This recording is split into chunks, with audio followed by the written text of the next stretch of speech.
In the UK, the country's Financial Conduct Authority or FCA has rung the warning bell over 140 crypto firms. The list includes global exchanges such as Huobi, which is now rebranded as HTX, and KuCoin. FCA said the firms in the warning list are working without the agency's permission.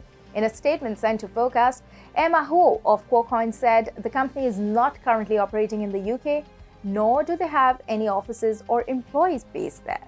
She added, however, that KuCoin is committed to continuously monitor the regulatory landscape and adjust their products and services accordingly to ensure compliance with relevant laws and regulations in each country. Meanwhile, in a Bloomberg report, Huobi also said that HTX does not operate or market its products or services in the United Kingdom. The Israel-Hamas conflict has upped the uncertainty for financial markets. Crypto markets and Bitcoin in particular cracked even as oil and US stocks rallied. Let's get in Caroline Bowler of BTC Markets to break down all that we are seeing and what's ahead. Caroline, welcome to the show. It's good to see you. Thanks so much for having me. Now, rising geopolitical tensions are weighing down on crypto markets. Traders have suffered over $100 million in liquidations. How will it play out? The expectation would be rising oil prices, as you say, an additional tightening. We know more broadly that there's no sign of the interest rates being repealed anytime soon. So that cash tightening, that belt tightening that we're experiencing is going to continue.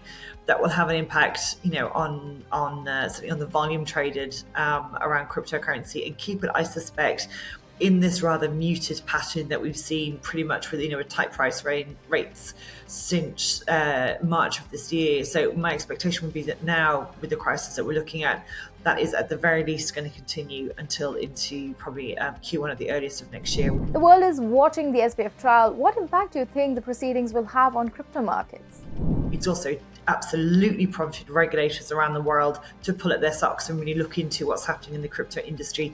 Because here's the bit that's important to note. There are good actors in the crypto industry. There are good players in the crypto industry. And it is to our benefit that these kind of trials happen, that justice is seen to be served, that investors receive some kind of restitution for their losses, and that we can then, as I say, turn the page as an industry into what hopefully will be a far more positive future in 2024 once we get past these global macro trends that we've spoken about. So in some senses, I do think this SBF trial is really important and really critical for the industry as a whole. Well, talking about investments, inflows in crypto investment products reached $78 million last week, with Bitcoin taking the lion's share, followed by Solana. But Ether future ETFs had a slow start since their launch last week. Why so?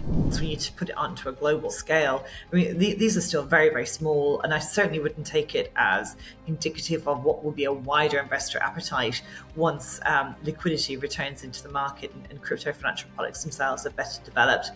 Still very much in the foothills of this sector. So Bitcoin is the number one. It's 50% of the market at the moment, and Ethereum, I think it's about between 17 and 20% at any one given point. The thing with Ethereum, though, is almost as though it needs to raise its profile. I'm talking outside of crypto. I don't necessarily know that people understand what the distinction is between Bitcoin and Ethereum, or even why an Ethereum ETF or any other investment products are worth a look at. Let's move to your home ground, Australia, then. Now, the Senate there rejected Senator Andrew Bragg's Digital Assets Bill 2023, and they've suggested further industry consultations to develop better regulations. Tell us about, when do you expect to see regulatory clarity in Australia? I think the first paper we're expecting to come out imminently relates to crypto custody. And that's obviously going to be very important given the questions say around FTX and what happened to clients crypto with regards to crypto regulation.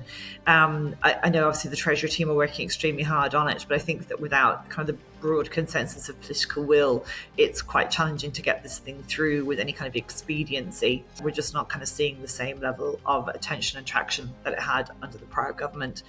This is a problem for Australia. If Australia is to retain its position regionally as well as internationally as a financial powerhouse. Regulatory clarity is the key to progress. Thanks, Caroline, for joining us today. It's always a pleasure.